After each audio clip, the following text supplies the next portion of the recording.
Picture this. A woman wearing a $40,000 dress walks into my courtroom, looks me dead in the eye, and tells me I'm too insignificant to understand how important people operate. She actually said the words, "Some people matter more than others, and I'm one of them." That was her first mistake. Her second mistake? She had no idea that I'd spent the last 3 nights reviewing every financial record, every shell company, every fraudulent transaction her family had hidden for 2 decades. What happened next didn't just destroy her. It dismantled a $3 billion empire built on lies, exposed corruption reaching into the governor's mansion, and proved that some insults cost absolutely everything.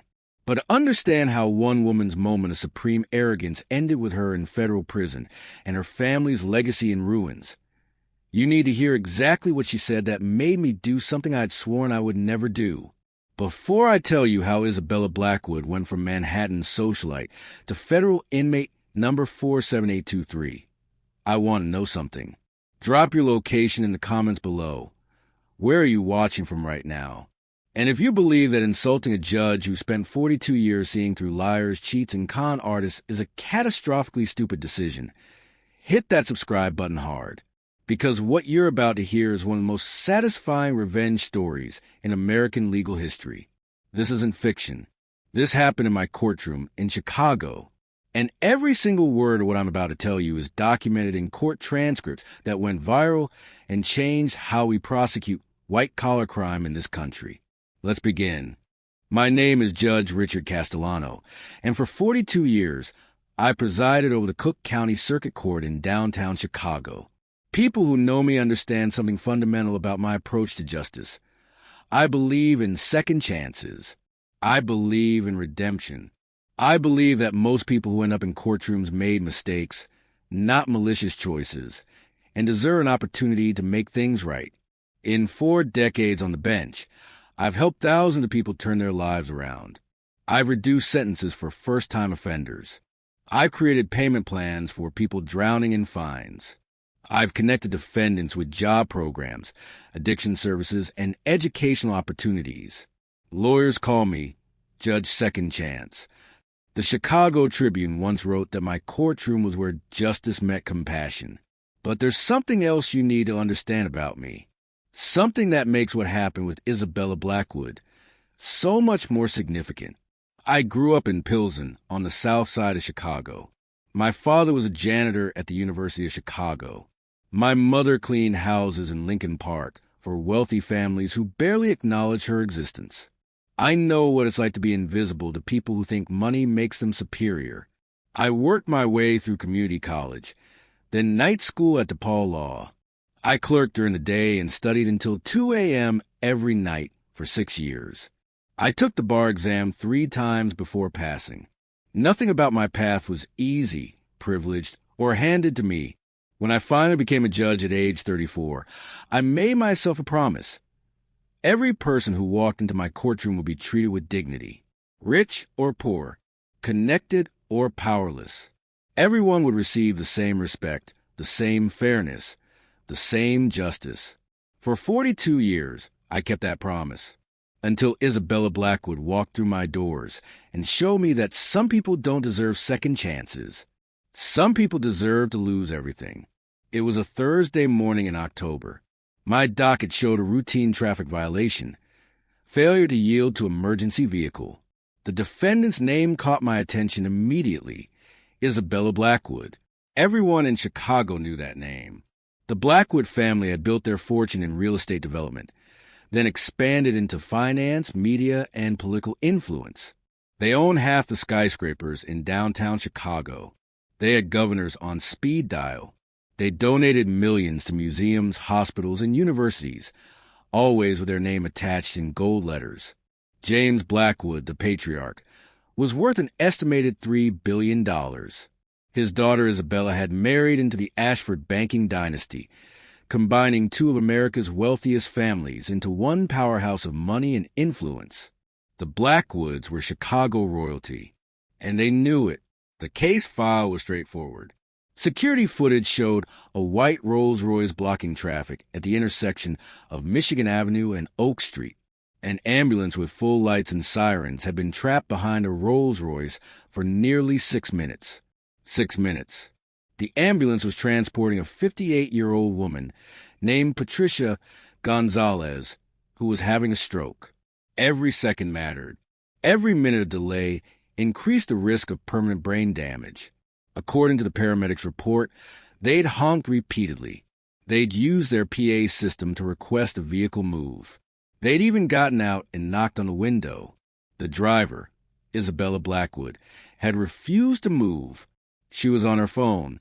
When paramedics became more insistent, she'd rolled down her window and screamed at them to find another route because she was handling business that actually matters. By the time the ambulance finally got around the blocked intersection, Patricia Gonzalez had been without proper medical intervention for 11 critical minutes. She survived the stroke, but the damage was catastrophic. She lost mobility on her entire left side. She lost her ability to speak clearly. She lost her independence. Patricia Gonzalez had been a special education teacher for 34 years. She dedicated her life to helping children with disabilities learn and grow. Now, she couldn't feed herself without assistance. And Isabella Blackwood's response when police cited her? Do you know who I am?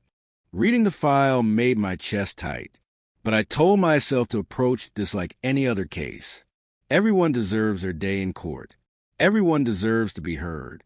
Maybe there was an explanation. Maybe there were circumstances I didn't understand. I had no idea I was about to meet someone who would shatter every assumption I had about human decency. Isabella Blackwood entered my courtroom like she was walking into a boutique that disappointed her. Everything about her screamed wealth that had never been questioned. Her dress was ivory silk that probably cost more than most people's monthly salary. Diamond earrings caught the fluorescent lights, easily $100,000 each. Her handbag was crocodile leather, the kind that required waiting lists and personal relationships with brand executives. But it wasn't the luxury that filled the room with tension. It was her expression. She looked around my courtroom with visible disdain.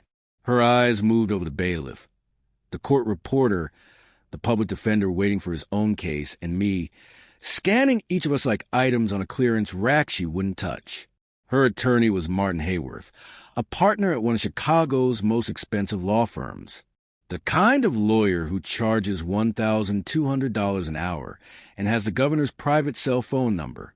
They approached the defense table, and I noticed Isabella didn't sit down. She stood there, one hand on her designer handbag, the other checking her phone. Ms. Blackwood, I began, keeping my tone neutral and professional. You're charged with failure to yield to an emergency vehicle, specifically obstructing an ambulance during active emergency response. How do you plead? She didn't look up from her phone. The silence stretched out for 5 long seconds. Ms. Blackwood, I repeated, allowing a note of firmness into my voice. Please put away your phone and address the court. She sighed, actually sighed, like I was inconveniencing her with basic courtroom protocol. When she finally looked at me, her expression was a kind of condescending patience you'd show a slow child. Your Honor, she said, her voice dripping with practiced superiority, I think we can skip the theatrics. This is clearly a misunderstanding. I was conducting extremely important business on a conference call with investors in Singapore. The time zones alone make scheduling these calls nearly impossible. She paused, as if waiting for me to nod sympathetically. I genuinely didn't notice the vehicle behind me. The soundproofing in a Rolls-Royce is exceptional. That's why they cost $400,000. I'm sure we can resolve this with a small fine and move on with our days. I have a charity luncheon at noon. The word small hung in the air like an insult. Attorney Hayworth jumped in smoothly. Your Honor, Ms. Blackwood is prepared to pay whatever fine is appropriate and accepts responsibility for any inconvenience. However, given her extensive charitable work and community contributions, we'd request minimal penalties. I looked down at the file again, at the paramedic's detailed account. at the photographs of Patricia Gonzalez in her hospital bed, the left side of her face drooping, her eyes filled with confusion and fear. "Miss Blackwood," I said carefully, "the ambulance was transporting a stroke victim. According to multiple witness statements and the paramedics' report, you were asked repeatedly to move. You refused and told emergency personnel to find another route. Do you recall this?" Isabella's expression didn't change. If anything, she looked slightly bored. "Your Honor, I receive approximately 200 business communications daily. My family's investment portfolio spans 27 countries. When I'm managing decisions that affect billions in assets and thousands of employees, I can't drop everything because a city vehicle wants me moved." She said city vehicle, the way someone might say garbage truck. "Besides," she continued, her tone shifting to something harder, "let's be realistic about the actual situation here. My family donates $50 million annually to Chicago institutions. The Blackwood Medical Wing at Northwestern Memorial? My family built that. The Blackwood Center for the Arts? We funded it completely. The city's budget for emergency services is partially sustained by taxes on Blackwood properties." She took a step closer to my bench, her heels clicking on the courtroom floor. "So while I understand that you need to enforce traffic rules, I think we can acknowledge the context. My work, my family's contributions, our economic impact on this city. These things have value. Surely that outweighs 4 or 5 minutes of delay." The temperature in the courtroom seemed to drop. Isabella Blackwood had just declared her business calls more important than a woman's brain function. But she wasn't finished. I felt something shift inside me. A cold clarity that comes when you realize you're not dealing with someone who made a mistake. You're dealing with someone who genuinely believes they're above consequence. "Ms. Blackwood," I said, keeping my voice level, "are you suggesting that your business call was more important than the medical emergency happening behind you?" She didn't hesitate. "I'm suggesting, Your Honor, that context matters. That woman, Patricia Gonzalez," I interrupted. "Her name is Patricia Gonzalez."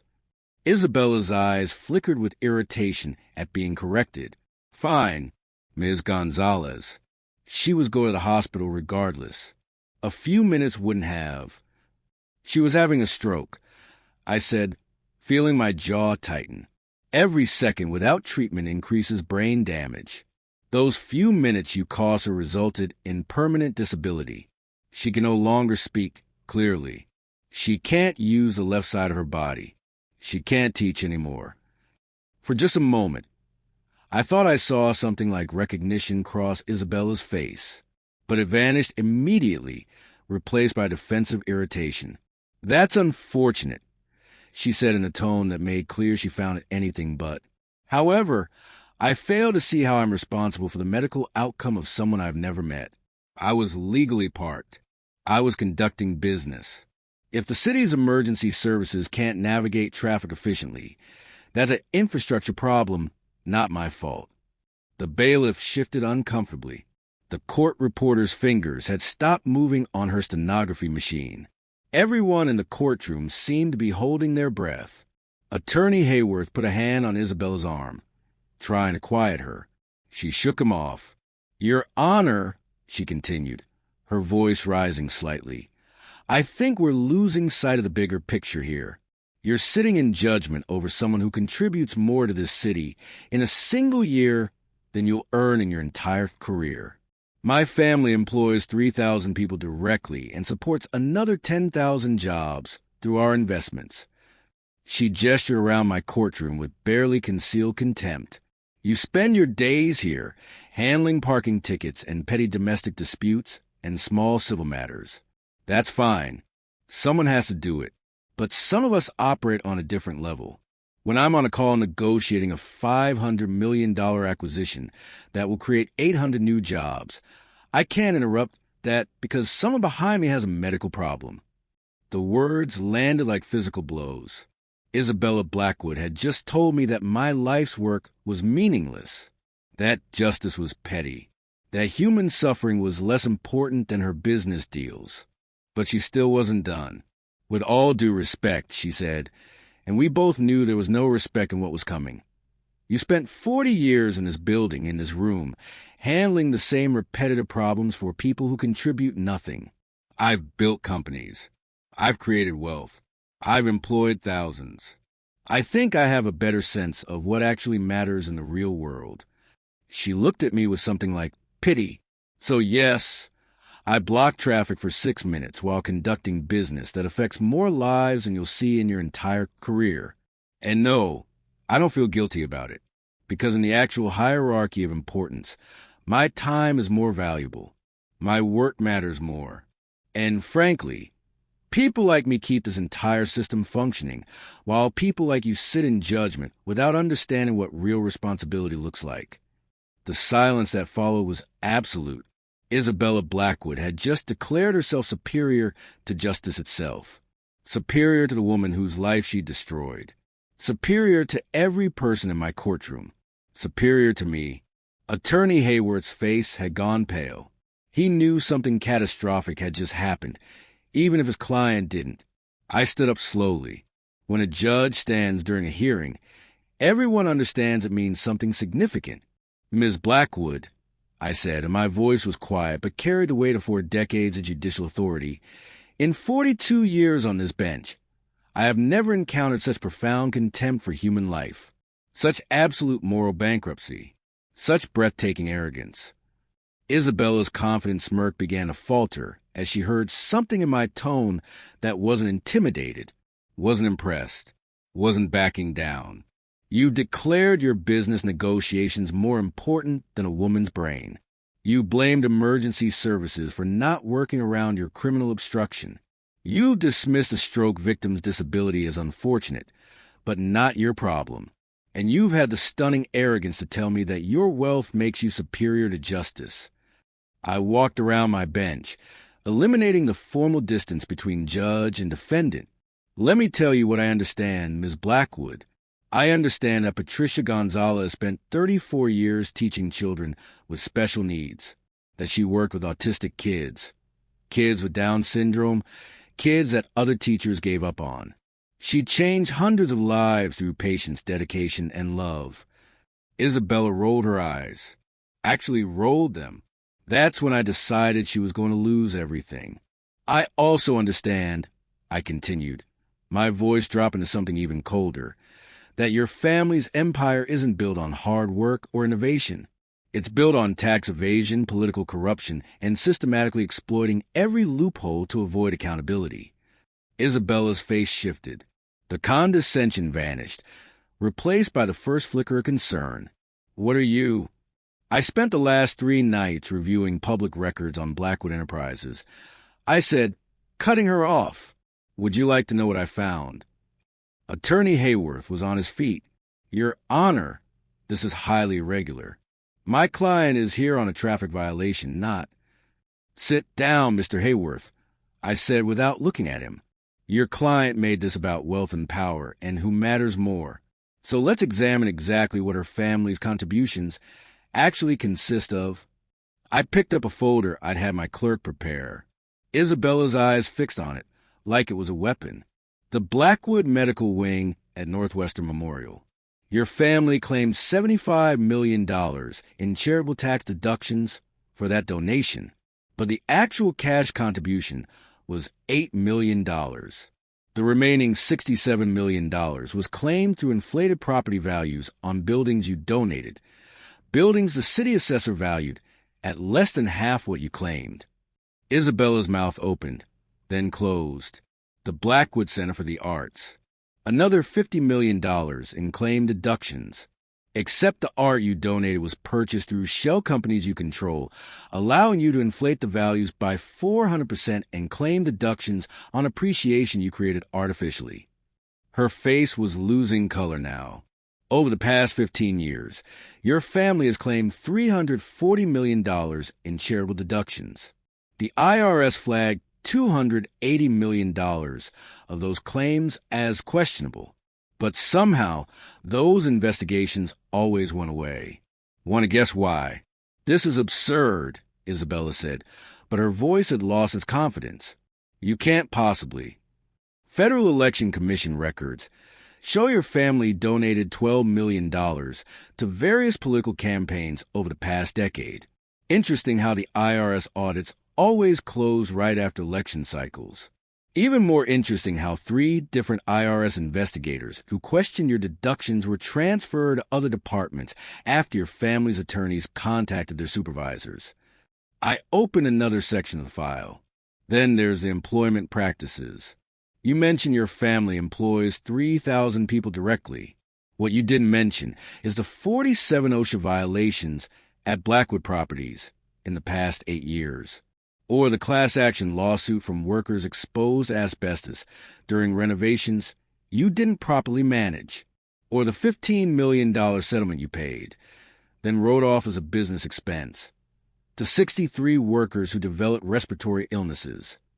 Isabella tried to speak, but nothing came out, and this traffic violation, it's not your first. It's your sixth separate incidents of blocking emergency vehicles. Each time, your lawyers made the charges disappear. Each time, you learned that money buys immunity. I close the folder and look directly at her. So when you stand in my courtroom and tell me that your work matters more, that you contribute more, that you're more valuable to society, understand that I see exactly what you are. You're a parasite.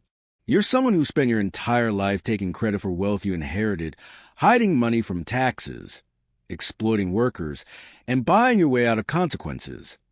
The transformation in Isabella's face was remarkable. The supreme confidence cracked completely. She looked like someone watching the ground collapse beneath them. Your Honor, I think we should. Attorney Hayworth tried again. Mr. Hayworth, your client wanted to discuss priorities and importance and who matters more. I'm simply providing context for her sentencing.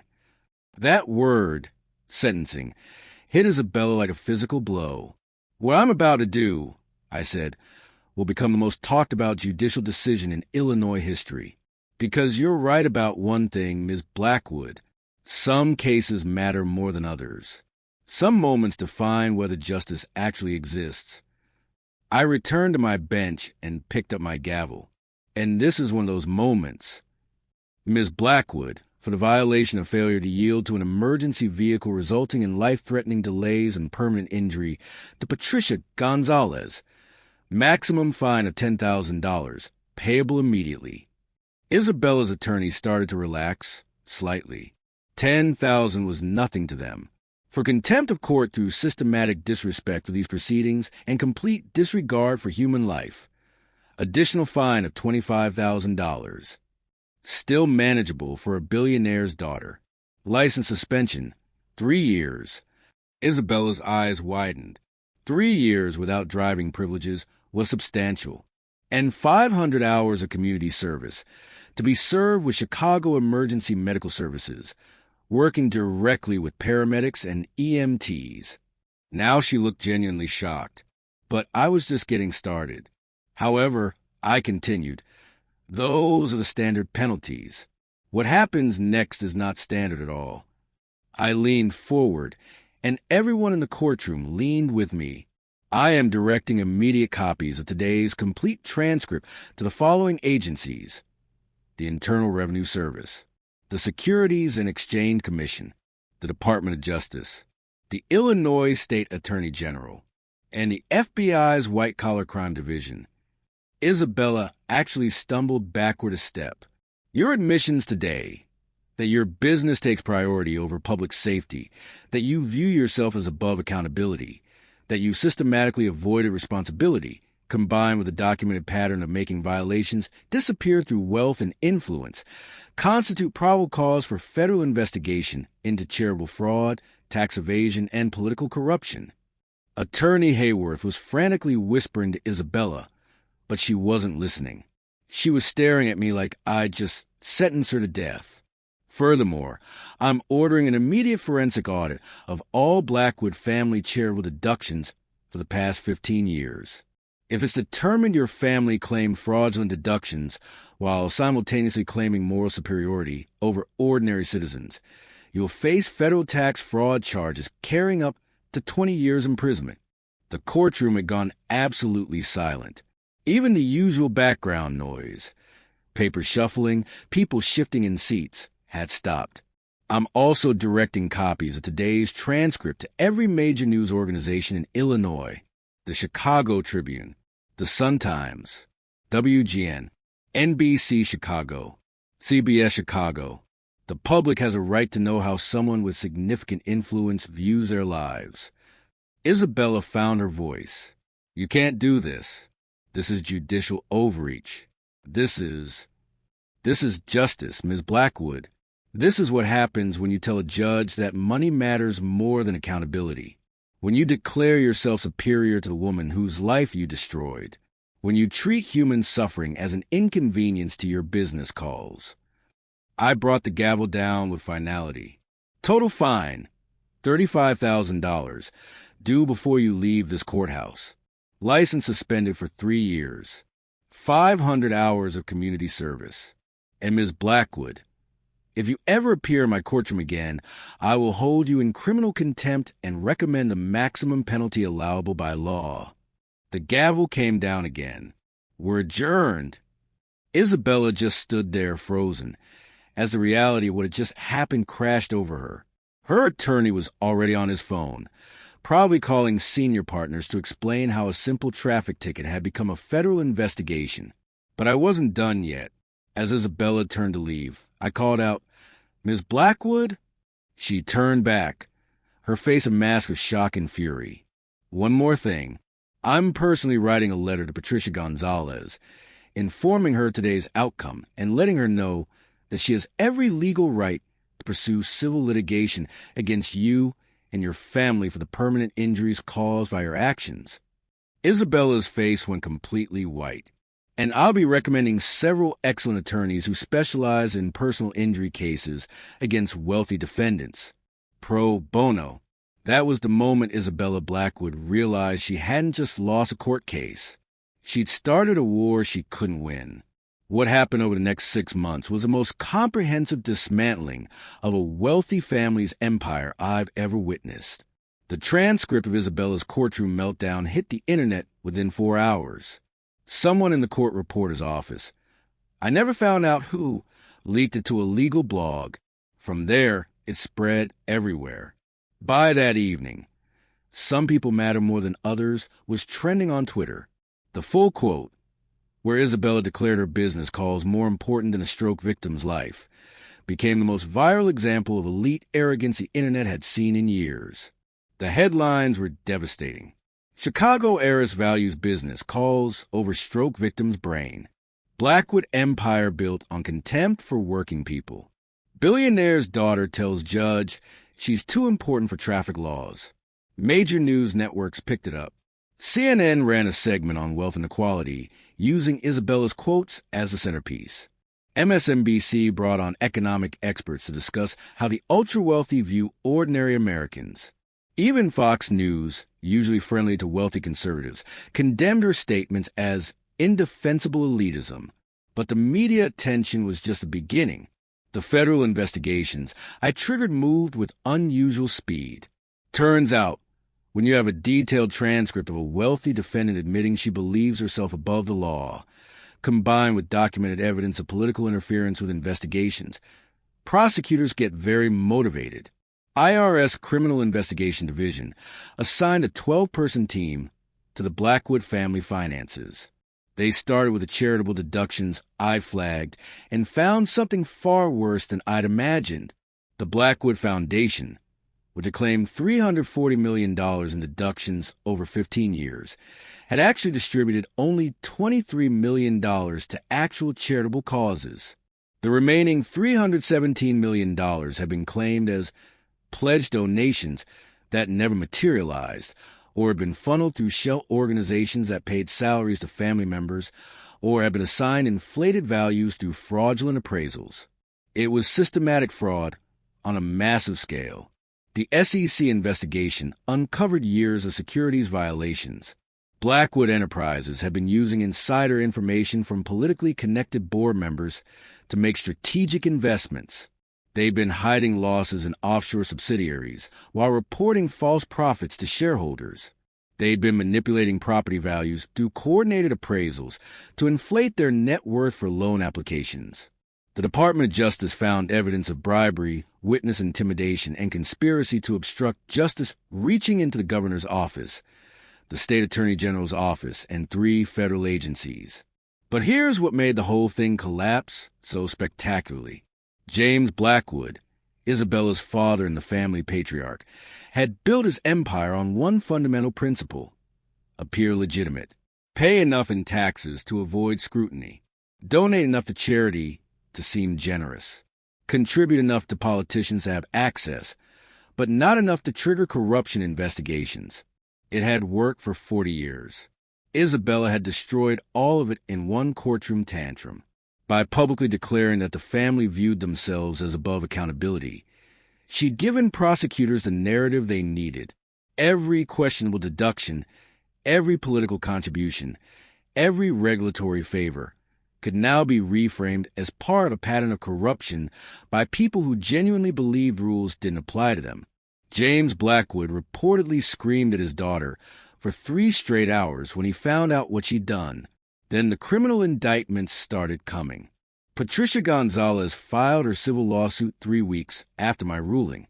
She was represented by Marcus Chun, one of Chicago's most aggressive personal injury attorneys, working pro bono just like I'd suggested. Her lawsuit sought compensatory damages for medical expenses, lost income, and diminished quality of life, plus punitive damages for reckless disregard for human safety. The trial was devastating for Blackwoods. The jury heard Isabella's courtroom statements played back in her own voice. They heard her declare that Patricia's life mattered less than a business call. They heard her dismiss a stroke victim's permanent disability as unfortunate, but not her responsibility. They saw Patricia herself, a woman who could no longer speak clearly, who needed assistance with basic daily activities, who would never teach again. They heard from her former students, now adults, who testified about how she'd changed their lives through patience and dedication to children everyone else had given up on. They heard from the paramedics who'd begged Isabella to move while Patricia's brain was dying in the back of their ambulance. And they heard expert testimony about how those 6 minutes of delay had directly caused the severity of Patricia's permanent injuries. The jury deliberated for less than 2 hours. Compensatory damages: $8 million for medical expenses and lost income. Punitive damages: $180 million. The message was clear. This was punishment. This was society saying that some behavior is so egregious, so morally repugnant, that it demands consequences beyond mere compensation. Isabella's face when the verdict was read became almost as viral as her original courtroom statements. The absolute shock, the disbelief, the slow recognition that she'd actually been held accountable. James Blackwood had a heart attack when he heard the verdict. Survived but spent 2 weeks in intensive care. The irony of a Blackwood needing emergency medical services was not lost on social media. The criminal indictments came down in waves. First, Isabella Blackwood and her father James were charged with conspiracy to commit tax fraud, filing false tax returns, and wire fraud related to the charitable foundation. 15 counts total, carrying potential sentences up to 85 years. Second, James Blackwood was additionally charged with bribery of public officials, conspiracy to obstruct justice, and racketeering. The RICO charges were particularly devastating. They allowed prosecutors to seize assets connected to the entire pattern of criminal activity. Third, 3 Illinois state officials, including a deputy attorney general and 2 IRS supervisors, were charged with accepting bribes and obstruction of justice for making Blackwood investigations disappear. The trials were front-page news for months. The evidence was overwhelming. Prosecutors presented forged appraisals, falsified donation records, emails discussing how to hide income, recorded phone calls where James Blackwood explicitly offered campaign contributions in exchange for dropping investigations. Isabella took the stand in her own defense, against her attorney's advice. She tried to explain that she'd been raised to believe charitable donations were about tax strategy, not actually helping people. That everyone in their social circle did the same thing. That she genuinely didn't understand why giving inflated value property to museums was wrong if the museums were happy to have it. The prosecution destroyed her with her own words from my courtroom. You said, and I quote, "People like me keep this entire system functioning, while people like you sit in judgment without understanding what real responsibility looks like." Did you say that to Judge Castellano? Yes, but I was upset and... Did you mean it? Silence. Ms. Blackwood, did you believe when you said those words that your wealth made you superior to ordinary people? More silence. That your family's money meant you shouldn't have to follow the same rules as everyone else? I was raised to believe we were different, yes. The prosecutor let that statement hang in the air for a long moment. Different, not better. Different, as in different rules apply to you than to teachers like Patricia Gonzalez. Isabella's attorney objected, but the damage was done. The jury convicted on all counts. James Blackwood, 22 years in federal prison. Isabella Blackwood, 12 years in federal prison. Asset forfeitures totaling $2.3 billion. The entire family empire dissolved to pay fines, legal fees, and the judgment owed to Patricia Gonzalez. The Blackwood name, once synonymous with Chicago royalty, became synonymous with exactly what Isabella had embodied in my courtroom: the arrogance of wealth without conscience. Before Isabella reported to federal prison, she had to complete her 500 hours of community service with Chicago EMS. She showed up that first day in designer jeans and an $800 blouse, completely unprepared for the reality of emergency medical work. The paramedics assigned to supervise her were the same ones she'd screamed at during the incident with Patricia Gonzalez. Carlos Martinez and Jennifer Wu. They could have made her service hell. They had every right to. Instead, they did something more powerful. They treated her with professional dignity she'd refused to show them. "You're here to learn," Carlos told her on day one. "Check your ego at the door, pay attention, and maybe you'll understand what you did." Isabella spent weeks cleaning ambulances, restocking medical supplies, observing emergency calls, and learning about the people she dismissed as incompetent government workers. She met veterans who'd chosen emergency medical services after military careers. She met former nurses who preferred the frontline chaos of ambulance work. She met people with master's degrees who could have made more money elsewhere but chose this work because they believed in serving others. She learned that Carlos had a PhD in biochemistry and had worked for a pharmaceutical company before quitting because he wanted to help people directly rather than boost corporate profits. She learned that Jennifer had turned down a 6-figure hospital administrator position to stay on ambulance duty because she loved the immediate impact of emergency response. She learned that the incompetent government workers she dismissed were some of the most dedicated, educated, and skilled professionals she'd ever met. And slowly, something began to shift in Isabella's understanding of worth and value and what actually matters. By month 4 of her service, Isabella was asking questions, real questions, about protocols, about medical procedures, about what paramedics wish people understood about their work. By month 6, she was volunteering for her extra shifts. On her last day of service, she asked Carlos and Jennifer to meet her privately. "I need to say something," she 5:34 p.m. began, and her voice was completely different from the arrogant woman who'd stood in my courtroom. I was a monster, not just to you two specifically, but to everyone I ever encountered who I thought was beneath me. Her eyes were wet. I thought money made me important. I thought wealth meant I mattered more. I genuinely believed that my work was more valuable than someone's life because that's what I was raised to believe. That's what everyone around me believed. She looked at both of them. "You could have made these 6 months hell for me. You had every right. Instead, you showed me what actual value looks like, what real contribution means, what it means to matter to your community." Carlos and Jennifer didn't respond immediately. Finally, Jennifer said, "We didn't do this for you. We did it because that's the job." Everyone who needs emergency medical care gets our best, whether they deserve it or not. That statement, that even Isabella, who'd caused harm, still deserved care, seemed to break something in her. She cried, actually sobbed. The kind of crying that comes when you finally understand the enormity of what you've done and who you've been. "I can't fix what I did to Patricia," she said when she could speak again. "But I'm going to spend the rest of my life trying to become someone who actually contributes something real." Isabella Blackwood served 7 years of her 12-year sentence, released early for good behavior and cooperation with ongoing investigations into white-collar crime. When she got out, she was a completely different person. The family fortune was gone, the empire destroyed. The Blackwood name was toxic. She took a job, an actual job, working as an administrative assistant at a nonprofit that provided free medical transportation to low-income patients. $42,000 a year, no benefits. The kind of work she would have once considered beneath her. She worked there for 3 years, never mentioning her background, never seeking recognition. Then she started speaking.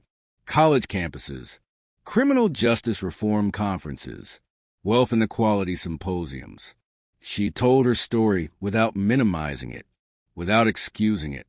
She owned what she'd been, a person who believed money made her superior, who genuinely thought some lives mattered more than others. And she explained what changed her: consequences, accountability, being forced to see the humanity in people she dismissed as irrelevant. "I needed to lose everything," she told audiences, "because I built everything on a lie. The lie that wealth equals worth, that money means you matter more, that the rules that apply to everyone else somehow don't apply to you." She partnered with Patricia Gonzalez, who had forgiven her. Though Patricia made clear forgiveness didn't mean forgetting. Together, they advocated for stronger penalties for reckless endangerment, better protections for emergency responders, and criminal prosecution of wealthy individuals who use influence to avoid accountability. Isabella used her insider knowledge of how wealthy families hide assets and manipulate systems to help prosecutors build cases against white-collar criminals. She became one of the federal government's most effective witnesses in tax fraud cases.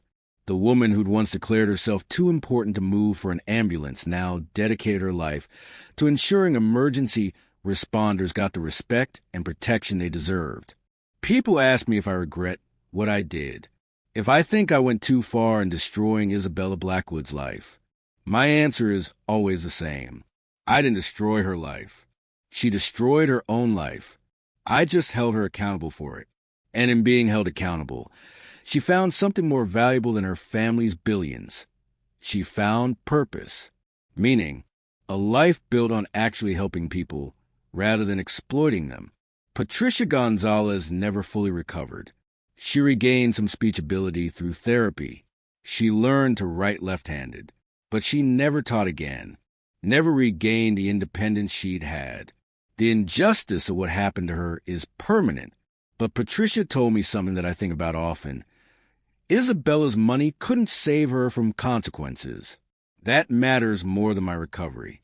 It means the system actually works sometimes. The Blackwood case changed how we prosecute white-collar crime in Illinois. Prosecutors now actively look for patterns of wealth-based immunity. Federal agencies coordinate investigations of charitable fraud more effectively, and judges have more latitude to trigger investigations when defendants demonstrate contempt for accountability. But more than the legal changes, that case proved something I'd always believed but rarely saw demonstrated so dramatically. Money doesn't buy immunity from justice. Wealth doesn't make you superior. And everyone, no matter how rich, how connected, how powerful, must answer for actions that harm others. Isabella Blackwood walked into my courtroom believing she was untouchable. She walked out having learned the most expensive lesson of her life. In the eyes of justice, a stroke victim matters exactly as much as a billionaire's daughter. A paramedic's work matters exactly as much as a corporate executive's business call. A special education teacher's life matters exactly as much as an heiress's time. We all matter equally. And the moment you forget that, the moment you declare yourself superior, the moment you treat human suffering as an inconvenience to your importance, that's when you discover that justice doesn't care about your bank account. Isabella learned it completely, and in learning it, she proved that redemption is possible, but only through absolute accountability first. That's the legacy of that case. That's why it mattered. And that's why some courtroom moments change everything. If this story gave you chills, hit that like button right now and let me know in the comments. Have you ever witnessed someone's arrogance completely destroy them? What's the most satisfying moment of justice you've ever seen? And if you want more stories about people who thought they were above consequences and learned otherwise, subscribe to this channel. Because justice isn't just about punishment. It's about ensuring everyone, no matter how wealthy or powerful, answers to their choices when they harm others.